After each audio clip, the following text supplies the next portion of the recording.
예, 우리 계속해서 금요일 날은 우리 에베소서를 살피는데 오늘 찬양에도 제가 참 은혜를 받았습니다. 예수님이 이 땅에 오신 것 바로 우리를 위하여서 오셨죠. 우리의 죄의 형벌을 대신하여 우리가 한 지체 되게 하시고 또 그리스도를 머리로 한 몸 공동체로 우리를 세워 주셨습니다. 그래서 앞에 내용이 이제 그런 내용이죠.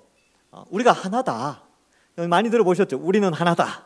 그래서 하나 된 이유가 바로 우리가 그리스도를 머리로 한 몸이고 한 몸이기 때문에 한 영이신 성령이 우리 속에 계신다. 그리고 하나님이 우리를 구원하시면서 성령의 선물을 우리에게 주셨는데 그 은사들이 각각 각 몸에서 다양한 형태로 나타나게 되고 특별히 에베소 교회 같은 경우는 민족적 갈등이 있었지만 하나님의 말씀으로 이 은사를 말씀의 은사를 가진 사람들이 하나됨에 힘쓰는 그리하여 그리스도의 장성한 분량에 이르러 온전한 사람으로 세우게 된다라는 것을 앞에서 살펴보았습니다. 그래서 우리를 완전히 이제 새로운 존재로 만드셨죠. 예수님을 믿음으로 말미암아 세례를 받고 그 세례를 받는 것은 그리스도와 연합한다는 의미가 있는데 그 연합함으로 말미암아 머리 대신 예수 그리스도께 순종하는 몸 그리고 그 속에 지체로서의 일부의 역할을 우리가 하게 된다는 것이죠. 그래서 우리는 분리될 수도 없고 우리는 구원받는 동시에 그리스도의 몸된 교회 공동체에 기속되어져서 신앙생활을 하게 되는 것입니다. 또 그래서 이러한 형태의 전혀 새로운 피조물로서 다시 만들어진 재창조물로서 걸작품으로서 우리가 교회를 형성하고 있다라는 것을 앞에서 살펴보았습니다. 지난 시간에는 우리가 이제 새 사람을 입었다 그랬죠. 이렇게 이제 비유를 통하여서 옛 사람의 옷을 벗어버리고 새 사람의 옷을 입었다. 그래서 옛날 옷은 다 벗어버리고 또 새 옷을 입고 또 그 신분에 맞게 살아간다라는 것을 살펴보았습니다. 여러분 근데 이제 어떤 옷을 입느냐에 따라서 그 행동이 좀 결정되기도 하고 또 그 옷을 입음으로 말미암아 그 사람의 품격이나 기품이 드러나게 됩니다. 그래서 여러분 어떤 사람 근처에 가면 그 사람이 풍기는 그 아우라가 있죠. 이 아우라가 뭐냐면 제가 아우라라는 말을 많이 쓰길래 찾아보니까 이게 헬라어예요. 헬라어의 기품, 성품 이런 뜻인데 국어 사전에 보니까 이렇게 기록되어 있습니다. 아우라라고 해서 예술 작품에서 흉내낼 수 없는 고고한 분위기. 야, 이거다. 그리스도인들은 어떻습니까? 앞에 하나님이 예수 그리스도의 십자가 형벌 대속의 은혜로 새로운 피조물로 걸작품으로 만드셨잖아요. 그러면 예수님의 형상을 닮은 새로운 걸작품으로서 예술 작품으로서 흉내낼 수 없는 고고한 분위기가 있다는 것이죠. 그리스도인의 분위기. 그게 아우라입니다. 아우라. 그리스도인의 아우라가 필요한 것이죠. 그래서 참 적절한 말이 아닐까. 예술 작품으로서 풍길 수 있는 그 기품, 그런 분위기가 있다는 것이죠. 우리 한 사람 한 사람이 다 예수님의 십자가로 새롭게 재창조된 작품들입니다. 그래서 우리는 새로운 작품으로서의 그 아우라, 기품이 드러나야 한다는 것이죠. 품격이 드러나야 한다는 것입니다. 그래서 우리는 새 사람으로 변화되었고 그 새 사람에 맞는 품격, 그러한 아우라들이 나타나는데 그러한 기품이 품격이 어떤 것이냐에 대해서 오늘 5가지 정도 4+1 이렇게 좀 볼 수 있는데 4가지를 좀 강조하고 마지막에 1가지를 설명해 주고 있습니다. 그렇다면 여러분 여기서 생각해 봐야 될 것이 내가 기독교인, 그리스도인으로서 이러한 품격은 내가 가지고 있어야 되겠구나 라는 것을 오늘 좀 한번 생각해 보자는 것이죠. 그래서 오늘 내용은 사실 교리적인 깊이를 좀 다룬다기보다는 교리적인 깊이는 앞에서 우리가 다 다루었죠. 그래서 오늘 이 부분에서는 그러면 이런 엄청난 하나님의 삼위 하나님의 은혜로 하나 된 교회 공동체가 이러한 품격을 낸다면 하나님이 기뻐하시는 교회 공동체로서의 또 성도로서의 어떤 그런 모습을 그런 목적들을 나타낼 수가 있는 것이죠. 그래서 우리 삶 속에 우리는 누구나 그래요. 예수님 믿고 나면 어떤 생각을 가지냐면 내가 이제 구원받았으니까 구원받은 자로서 하나님의 백성으로 하나님의 자녀로 이제 거룩하게 살아가야지라고 일반적으로 생각을 해요. 왜? 구원받은 자는 그 속에 성령 하나님이 그의 지성과 감정과 의지를 변화시켜 인격이 그리스도를 닮아가고 또 그리스도의 몸으로서의 사역과 성품을 드러내려고 하도록 성령이 우리 마음속에서 움직이기 때문에 그렇다는 것이죠. 그렇다면 그 성령이 우리에게 어떠한 그리스도의 성품과 품격을 나타내도록 하느냐면 오늘 말씀을 통하여서 우리에게 좀 강론적으로 가르쳐주고 있는 것입니다. 자, 그래서 25절에 보면 첫 번째는 뭐냐면 거짓을 버리고 각각 그 이웃과 더불어 참된 것을 말하라 이렇게 되어져 있죠. 그러니까 왜 그러냐면 새 사람을 입기 전에 옛 사람일 때는요 우리 거짓말을 아주 잘해요. 그래서 입만 열면 거짓말 하듯이 거짓말이 늘 익숙했다는 것이죠. 근데 예수님 믿고 나서는 이 거짓말이 이게 그리스도인으로서 새 사람을 입은 품격에 맞지 않다는 것을 성경은 우리에게 가르쳐주고 있습니다. 여러분 우리가 언제 거짓말합니까? 뭐 제가 여러 가지로 생각해 보니까 보통 두 가지예요. 첫 번째, 내가 손해 볼 때 거짓말합니다. 손해 안 보려고. 그다음 두 번째, 나한테 이익이 많을 때 거짓말해요. 아, 이거 손해 보고 파는 건데 하고 팔잖아요. 근데 손해 안 봐요. 그리고 뭐 그런 거 있죠. 이제 이익이 된다고 생각하니까. 그리고 나에게 뭔가 피해가 온다고 생각할 때 거짓말을 해요. 피해를 안 보려고. 근데 그렇게 왜 그러면 이익과 손해에 의하여서 거짓말을 하느냐 하면 내가 하는 이 거짓말을 통해서 내가 생존한다고 생각을 하는 거예요. 그러니까 내 인생은 나의 이 말이나 나의 어떤 판단과 결단에 의해서 내 인생이 결정된다라는 사고방식이 머릿속에 있으면 거짓말이 익숙해져요. 그래서 거짓말하는 게 아주 자연스럽습니다. 그리고 양심의 가책이나 이런 게 없어요. 왜? 내 인생은 내가 개척하기 때문에 내가 거짓말을 하든 아니면 뭐 거짓말할 때에 내게 이익이 되거나 손해를 피할 수 있다면 내가 내 인생을 잘 준비하는 거다라고 판단을 해서 거짓말하기 때문에 그렇습니다. 그래서 대부분의 거짓말하는 사람들이 그런 생각이 있는데 그럼 반대로 이렇게 생각해 볼까요? 내 인생을 내가 책임지는 것이 아니라 내 인생을 하나님이 책임지고 계신다. 앞으로도 하나님이 책임질 것이다. 그리고 하나님이 내 인생 가운데 역사하셔서 가장 좋은 길로 인도하신다 라는 믿음이 있으면 거짓말을 안 할 수 있어요. 왜? 내가 이 거짓말해서 손해를 보든지 이익을 보든지 그것은 내가 결정을 해서 내가 손해를 피하고 내가 이익을 획득하는 것이 아니라 나의 손해나 이익 이 모든 것의 결정권은 하나님께 있다라고 판단할 때 정직해질 수 있습니다. 그래서 잘 생각해야 돼요. 이 원리. 그러니까 세상 사람들이 거짓말하는 거 말고 우리가 예수님 믿고 나서 우리의 가치관이 어떻게 변화되어야 되냐면 정말 하나님이 우리의 주인이 되시는가? 하나님이 나와 나의 가족과 나의 자녀들 그것을 책임지고 계시는가? 라는 것을 믿는 믿음이 있으면 참된 말을 할 수 있어요. 근데 하나님을 의심하면요 거짓말합니다. 왜? 내 인생은 내가 준비해야 되고 내가 먹고 살아야 되고 내가 손해 안 봐야 되니까. 그러니까 거짓말하게 되는 것이죠. 근데 이제 이 거짓말이 죄된 본성입니다. 우리 나면서부터 이거는 학습시키지 않아도 어린아이들 때부터 거짓말해요. 아이들 아주 순수한 눈으로 거짓말하죠. 정말 깨끗한 얼굴로 거짓말합니다. 왜? 자기한테 손해가 될까 봐. 혹은 자기한테 이익이 있을까 봐. 근데 그거는 학습에 의한 게 아니라니까요. 나면서부터 죄를 가지고 태어나는 원죄의 속성상 이렇게 죄를 짓는 것이죠. 근데 우리는 새로운 예수 그리스도로 말미암아 새로운 피조물이 되었기 때문에 이제 거짓말하지 않는 것에 훈련을 해야 하는 것입니다. 그래서 참된 것을 말하라 이렇게 되어 있죠. 그래서 거짓을 버리고 이웃에게 참된 것을 말해야 합니다. 그래서 여러분 이게 거짓말 안 해야지 이것보다 참말을 하는 훈련을 잘 하셔야 돼요. 그래서 참말을 잘하는 훈련이 뭐냐 하면 그냥 있는 그대로 말씀하시는 거. 이거 중요합니다. 제가 이제 옛날에 전에 있던 교회에서 늘 전에 있던 교회 목사님이 늘 하셨던 말이 그냥 있는 그대로만 말해라. 잠시 위기를 모면하려고 살을 붙이거나 빼면 결국은 나중에 다 자기한테로 돌아온다. 그냥 네가 본 대로 들은 대로 있는 그대로만 말하도록 해라. 잠시 손해보는 것 같아도 잠시 위기에 있는 것 같아도 그러나 하나님이 책임져 주신다. 저는 그거를 몇 번 들었어요. 몇 번. 하여튼 그게 굉장히 이 머릿속에 뇌리에 잘 박혀 있었습니다. 그래서 웬만하면 그냥 있는 그대로 이야기하려고. 머리가 나빠서 잠시 빠뜨리는 건 있을 수 있지만, 그러나 의도적으로 빠뜨린다든지 의도적으로 살을 붙인다든지 그렇게 하지 않아야 됩니다.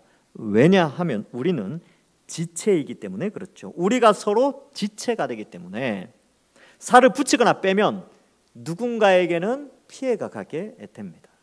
그래서 어떤 한 사람에 대해서 이야기를 할 때 그 사람을 비방하든지 칭찬하든지 살을 붙이거나 빼거나 하면 그 지체됨이 깨어진단 말이죠. 그리고 내가 손해를 보거나 내가 이익이 있다고 해서 그런 거짓말을 할 때 살을 붙이거나 뺄 때에 누군가는 피해를 볼 수 있다는 생각을 해야 되죠. 그래서 두 가지 개념을 좀 생각해야 됩니다. 첫 번째, 내 인생은 하나님이 책임져 주신다. 그리고 내가 거짓말할 때 누가 피해를 볼 수 있다. 지체됨이 깨트려진다. 이 개념을 가지고 있으면 참말을 할 수가 있습니다. 왜냐하면 하나님이 책임져 주시고 누군가에게 피해를 입히지 않아야 되기 때문에 그렇죠. 자, 그래서 참말을 많이 하려면 있는 그대로 이야기를 많이 하고, 두 번째로는 성경적 진리를 많이 이야기해야 됩니다. 이거는 이제 네 번째와 조금 덕스러운 말과도 좀 연결되어져 있는데, 여러분 성경 진리가 그 입술에 가득하다면, 성경을 많이 알고 있다면 이제 거짓말보다는 참된 진리를 이야기하는데 익숙해지게 됩니다. 그래서 참된 성경적 진리를 많이 이야기하는 그 입술에서 어떻게 거짓을 말할 수 있겠습니까? 그래서 우리 입술에는 성경적 지식을 바탕으로 한 그런 언어들이 많이 나오도록 해야 하는데, 이것은 이제 나중에 네 번째 나오는 말과 나오는 그 품격과 조금 연결되어져 있습니다. 그래서 우리는 무엇을 보느냐가 굉장히 중요해요. 그래서 어떠한 방식으로 보느냐. 그러니까 삶의 여정을 바라볼 때에 내가 이제 이 거짓말 한마디 혹은 참말 한마디를 함으로 말미암아 펼쳐지는 그런 뭔가를 볼 수 있는 눈이 있어야 되죠. 그래서 이게 굉장히 중요하다라는 것이고요. 그래서 이런 참된 말을 많이 하려면 잘 봐야 돼요. 그리고 성경을 많이 보셔야 됩니다. 성경을 많이 읽다 보면 참된 것을 말하고 진리를 말해야 된다는 그런 이 신앙의 성숙이 일어나기 때문에 이 거짓을 좀 피할 수 있고 참된 말을 많이 할 수 있지요. 자, 그 다음에 두 번째 품격이 나오는데 26절에 보면 분을 내어도 죄를 짓지 말며 해가 지도록 분을 품지 말라라고 되어져 있지요. 여러분, 예수 믿는 사람 분을 낼 수 있습니까? 없습니까? 낼 수 있죠.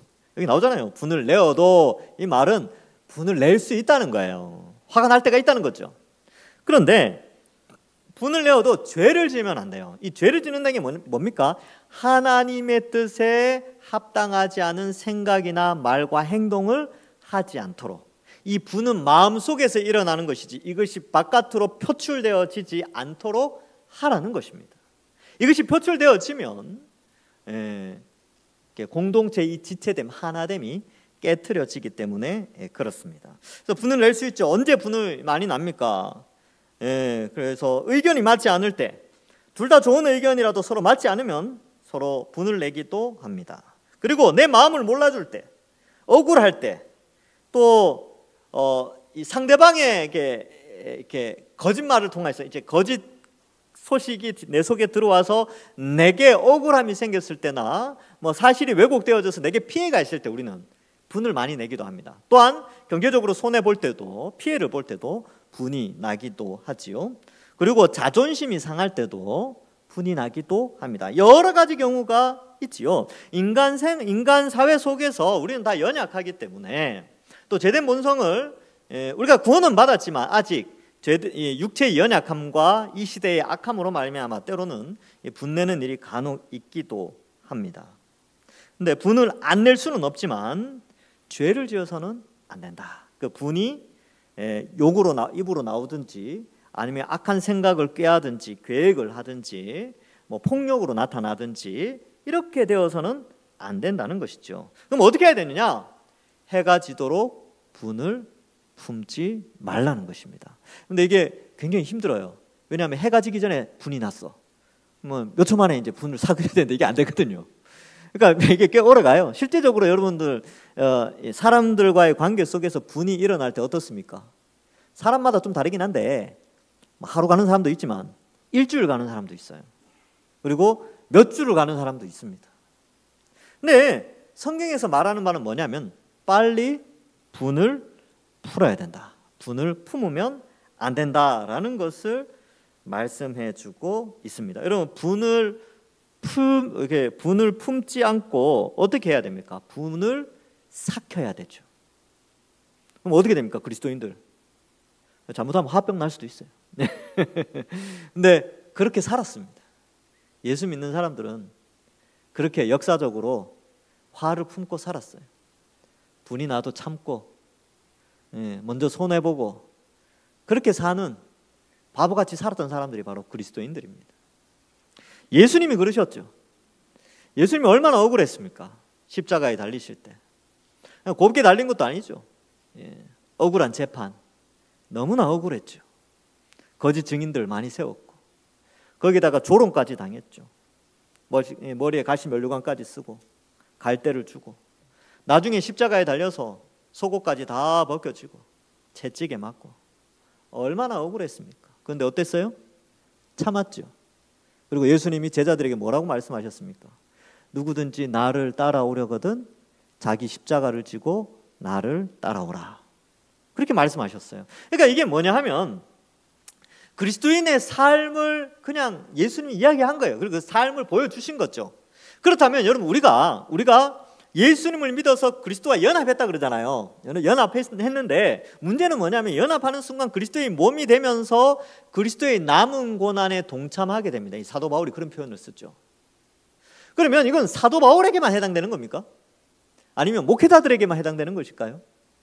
아니요. 우리 모두 예수님의 길을 따라가는 모든 주의 백성들에게 동일하게 해당되는 것입니다. 우리는 다 분을 품을 때가 있고 억울할 때가 있죠. 그러나 그것을 품고 삭혀야 될 때도 있고 인내해야 될 때도 있습니다. 그래서 이것을 가능하도록 하도록 이 성령 하나님 우리 속에 보내어 주셔서 성령의 열매 가운데 오래 참는 열매를, 인내의 열매를, 절제의 열매를 허락한 것이지요. 그래서 분을 낼 수 있지만 이 분을 내는 건 당연한 것이죠. 이게 자연스럽게 일어나는 것이죠. 그러나 죄 짓지 않도록 해야 되고 분을 최대한 빨리 삭혀야 됩니다. 그리고 나를 분나게 한 사람을 위해서 어떻게 합니까? 어떻게 기도해야 돼요? 축복 기도하셔야죠. 근데 이게 쉽지가 않습니다. 여러분, 원수를 위해서 축복 기도 거의 불가능합니다. 대신에 제가 이제 한번 이렇게 되면 약간 율법주의인데 한 3번 정도 축복 기도 한번 해보십시오. 3번 정도. 근데 한 번이 힘들어요. 한 번이. 제가 이제 그런 경우가 있기 때문에 저도 이제 교육 전도사 때 정말 억울한 적이 한 번 있었어요. 근데 너무나 억울해가지고 제가 이제 사역을 그만두고 싶을 정도로 이건 그만둬야 되겠다. 이런 대접 받고 이렇게 어떻게 하겠냐. 하지만 나에게 그렇게 나를 힘들게 했던 분을 위해서 그래도 성경대로 한번 해보자 해서 이제 기도를 이제 했어요. 그분을 위해서, 그분의 부인을 위해서, 그 애들도 있었고 애들 위해서 하나님 잘 되게 해달라고. 그런데요, 그 한 두세 번 정도 기도하고 그 다음에 그분을 보니까 불쌍한 거 있죠. 너무나 불쌍하구나. 우리가 이렇게 연약하구나. 그런 생각이 들더라고요. 여러분들도 한번 해보십시오. 이게 저는 이제 이거는 객관적인 진리는 아니지만 제가 이제 이 성경의 말씀에 녹아내려져서 이런 것들을 적용을 해보니까 이런 유익이 있더라라는 것을 이제 예화로 하나 드리는데, 정말 원수 같은 사람들이 있으면 여러분들 기도 한번 해보세요. 의도적으로 축복 기도 한번 해주세요. 한 3번 정도 한번 해보세요. 그 다음에 이렇게 보면요, 정말 성령이 살아계시면 시각이 달라집니다. 그리고 그래도 지체구나 라는 생각이 들어요. 교회 안에서. 자, 그래서 이렇게 이 분이 있을 때는 그걸 삭히고 오히려 원수를 향하여서 오른뺨을 때리면 왼뺨을 돌려대고, 예수님이 말씀하신 것처럼 원수를 미워하라라고 하였지만 나는 너에게 명하노니 너희는 원수를 사랑하라는 것이죠. 사랑하는 방법 특별한 거 없어요. 그냥 축복 기도 해주시면 돼요. 그럼 여러분, 한 단계 신앙이 성숙합니다. 한 단계 올라가게 돼 있어요. 한번 해보십시오. 물론 이제 그런 사람이 없으면 그게 제일 좋고, 혹시나 마음속에 미움이 있으신 분들이 있습니까? 내 저 사람 때문에 스트레스 받는다. 그러면 축복 기도 해주십시오. 신앙이 잘 회복되고 더 자라고 그 가정이 더 축복받도록 그렇게 기도하는 것이죠. 그러면 분이 자연스럽게 사라집니다. 제가 한 가지 팁을 그냥 알려드렸어요. 이건 뭐 진리 이런 개념은 아닌데 여기에 분을 품지 말고라고 되어 있으니까 오히려 원수를 사랑하려면 거기까지 가는 것이죠. 그래서 마귀에게 틈을 주면 안 돼요. 마귀는 어떤 틈을 노릴까요? 그래 너 분나지? 미워해.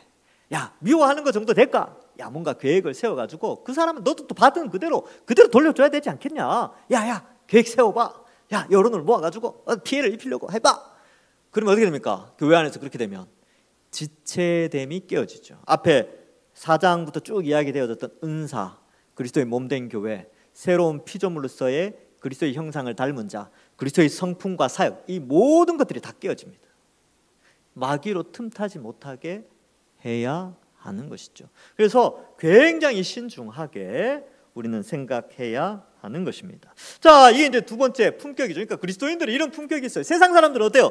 분나면 멱살 잡죠. 화나면 멱살 잡고 막 뭐 들고 와서 이렇게 TV 보니까 분노 조절 장애 이런 사람들 뉴스 같은 데 막 나와요.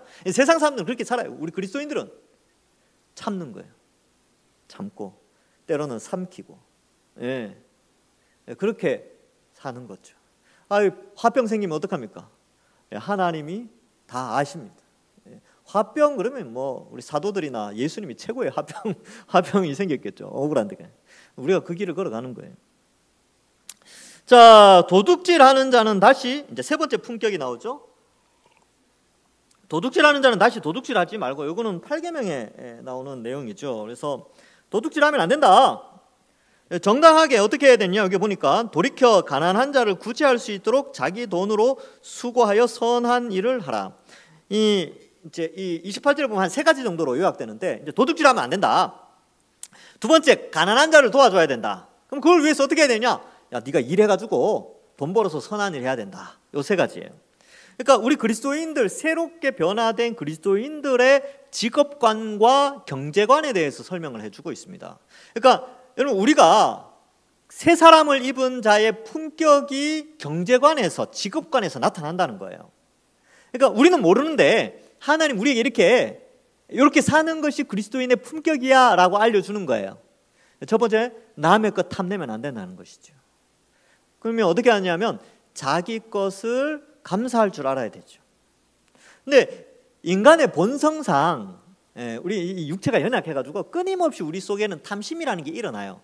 일어났다가 말씀 보면 사라지고, 또 일어났다가 기도하면 사라지고, 또 일어났다가 예배드리면 사라지고, 뭐 그런 거예요. 그게 이제 우리의 연속적인 삶인데, 이 탐심이 가득해지면요, 이 도둑질에 대한 욕망이 생긴다는 거예요. 그러니까 내 것이 아닌 그 무언가를 획득하려고 하는 탐심이 일어나게 되는 것입니다. 탐심이라는 단어, 탐욕이라는 단어가 주어진 분량 이상의 것을 요구하는 것이 탐심이거든요. 근데 남의 것에 대해서 도둑질해서는 안 된다. 사람의 것뿐만 아니라 하나님의 것도 도둑질하면 안 되는 것이죠. 자, 그러면 어떻게 해야 되느냐? 가난한 자를 구제할 수 있도록 해야 된다. 여러분, 이 굉장히 중요한데, 이 가진 재산의 일부를 구제하는 일에 쓰는 것은 그리스도인의 아주 고상한 품격입니다. 여러분, 불신자들도 이 품격을 가지고 있어요. 그죠? 근데 그리스도인들은 더욱더 이러한 품격이 있어야 됩니다. 여러분, 돈 많이 버시잖아요. 돈 적게 버시잖아요.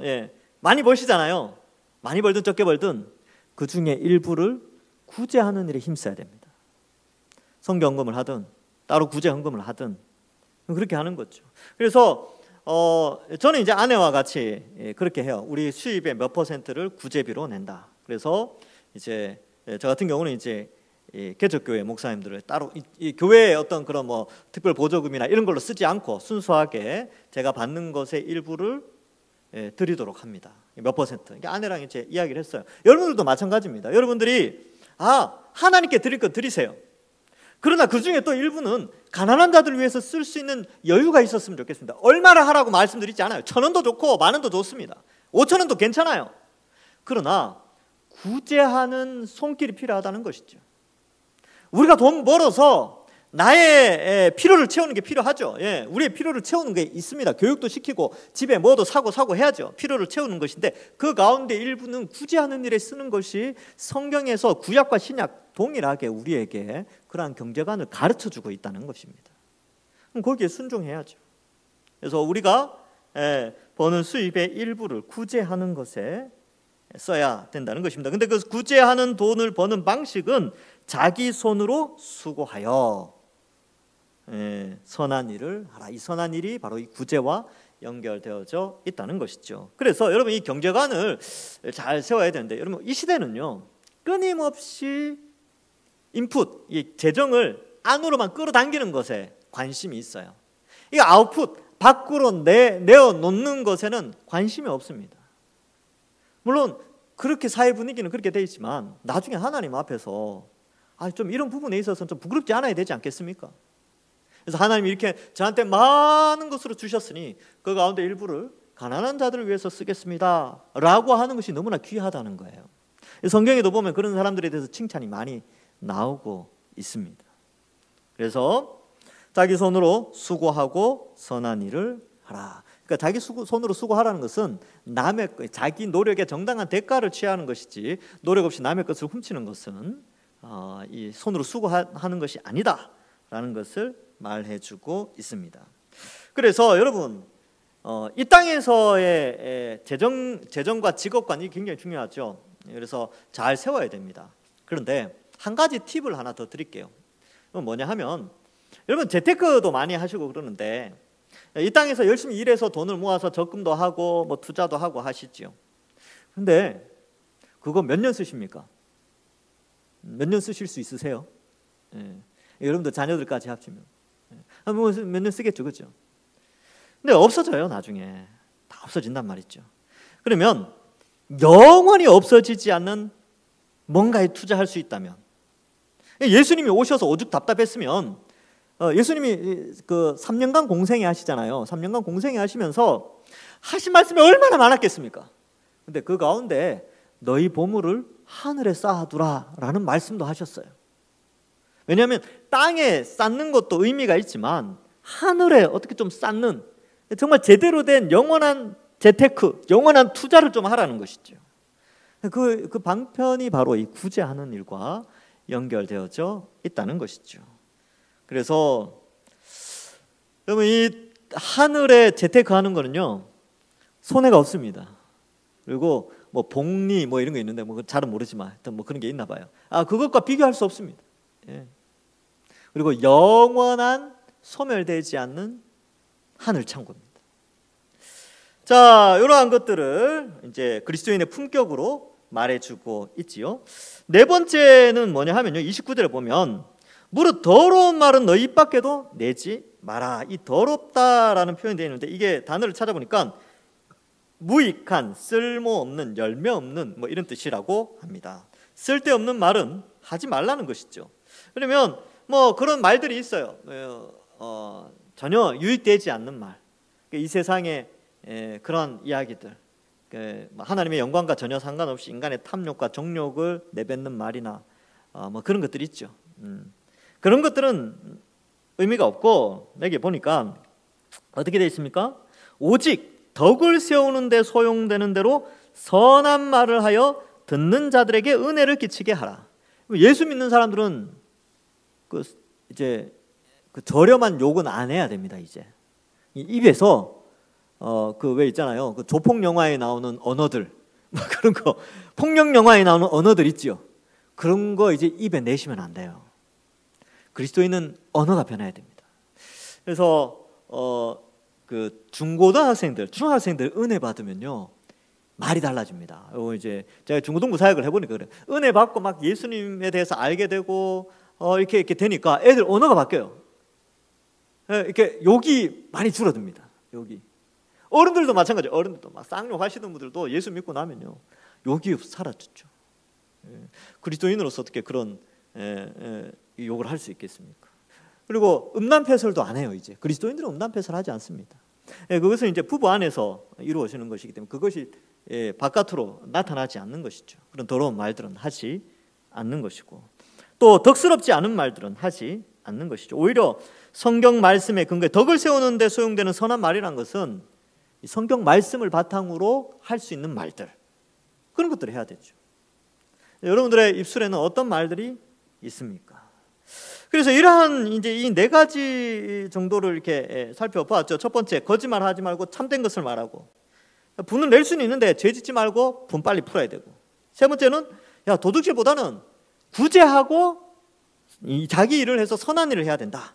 네 번째는 은혜의 덕스러운 말을 해야 한다라는 것입니다. 첫 번째와 네 번째는 이 말과 관련되어 있죠. 그래서 여러분들 어떤 사람하고 대화를 해보면요, 이 사람하고 대화를 겉으로 볼 때는 잘 모르는데 막상 대화를 하니까 굉장히 좀 기품이 있고, 이 사람은 좀 뭔가 교양이 있고, 뭔가 이렇게 또 마음의 감동도 있고, 저 사람 말만 들으면 이게 이제 뭐라 그럴까요? 막 도전 의식 이런 것도 막 생기고 그런 사람들 있지 않습니까? 그런 사람이 바로 그리스도인이어야 된다는 것이죠. 바로 그리스도인들이 바로 그러한 모습을 나타내야 되고, 교회 안에서뿐만 아니라 교회 바깥에서도 그러한 입술의 열매가 나타나야 하는 것이죠. 그리고 우리 그리스도인의 경제관과 또 이 성품은 이렇게 예수님을 닮아가서 이렇게 변화되어져야 하는 것이죠. 그래서 이러한 부분들에 있어서 잘 이 품격을 갖춰야 됩니다. 저는 이제 이걸 일종의 좀 단장하는, 그러니까 눈에 보이는 것이 아닌 눈에 보이지 않는 우리를 좀 이렇게 기품 있게 나타내는 그런 요소가 아닐까. 많은 사람들은 뭐 비싼 명품을 가지고 자신을 치장하려고 하지만 우리 그리스도인들은 이런 품격을 가지고 자신을 좀 치장할 수 있어야 됩니다. 자신을 단장할 때에 이런 품격으로 단장하는 것이죠. 그래서 여러분들 단장할 때 시간 많이 투자하시죠. 그래서 머리 모양, 로션 바르고, 로션이 하여튼 뭐 화장품 바르고, 뭐 반지, 팔찌, 시계, 옷, 뭐 브로치, 또 뭐가 있습니까? 뭐 액세서리들 신경 많이 쓰잖아요. 신앙에 대해서도 그러한 명품 단장을 하셔야 됩니다. 그래서 베드로전서 3장 3절 4절에 보면 이런 말씀이 나옵니다. 너희 단장은 머리를 꾸미고 금을 차고 아름다운 옷을 입는 외모로 하지 말고 오직 마음에 숨은 사람을 온유하고 안정한 심령에 썩지 아니할 것으로 하라. 이는 하나님 앞에서 값진 것이니라. 사람 앞에서는 이렇게 치장하는 게 참 의미가 있죠. 괜찮습니다. 이거 하셔야죠. 사람들이 이렇게 칭찬해주고 하니까. 그런데 하나님 앞에서 하나님이 너 진짜 멋지게 단장했구나. 너 제대로 단장했구나. 오늘 너 참 이쁘다 라고 하는 게 뭐냐 하면 바로 온유하고 안정한 심령, 또 오늘 나오는 이런 참된 것을 말하고 분을 빨리 잘 삭힐 줄 알고 구제하고 덕을 끼치는 말을 하는 그런 모습을 볼 때 하나님이 너 영적으로 잘 단장되어져 있구나 라고 말씀하신다는 겁니다. 그리고 요한계시록에 볼 때도 우리가 이제 예수님 만날 때가 있어요. 그러니까 우리가 살아있을 때 예수님 재림하면 더 좋은데, 또 우리의 생이 끝날 때 어쨌든 우리 영혼이 하나님을 딱 만나 뵙잖아요. 딱 만나 뵀을 때 신랑 되신 예수님께서 신부로서 참 잘 단장돼 있구나. 그러면 얼마나 좋습니까? 그죠? 저도 그러고 싶어요. 주님 딱 만나 뵀을 때 너가 100년도 안 되는 인생 가운데 참 영적으로 잘 단장되어져서 나를 만나러 왔구나. 멋지지 않습니까? 그런 상상을 하면 우리가 그렇게 돼야 된다는 거예요. 우리가 예수님 만날 때 뭐 옷을 입고 명품 옷을 가져가겠습니까? 금팔찌, 뭐 금목걸이 가져가겠습니까? 뭐 그죠? 수천만 원짜리 뭐 백화점에서 살 수 있는 액세서리를 사겠습니까? 그거 하나님 앞에 뭐 들고 가봤자 뭘 의미가 있겠습니까? 하나님 앞에서 잘 단장된 모습은 바로 이러한 것들이에요. 새 사람으로서의 품격, 이거 갖추어서 주님 만나 뵈야 되지 않겠습니까? 성경도 이 비슷한 내용이 나오는데 요한계시록 21장 2절에 보면 또 내가 보매 거룩한 성 새 예루살렘이, 이 교회예요.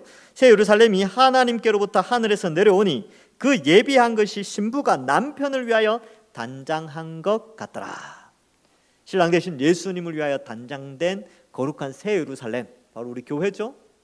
바로 이러한 새 사람의 품격을 가지고 주님을 맞이해야 하는 것입니다. 만약에 이게 잘 안 되면 어떻게, 이 앞에 나오는 네 가지들이 좀 잘 안 갖춰지면 어떤 일이 벌어지냐면 30절에 하나님의 성령을 근심하게 하지 말라. 여기 잘 안 되면 성령이 근심해요. 막 예수 믿었다 그런데 거짓말 잘하고, 예. 또 뭡니까? 예수님 믿었다 그런데 탐욕이 가득하고, 예수님 믿었다 그러는데 막 언어가 막 안 좋고, 예수님 믿었다 그러는데 막 그죠? 막 그러면 성령이 근심하신다는 거예요.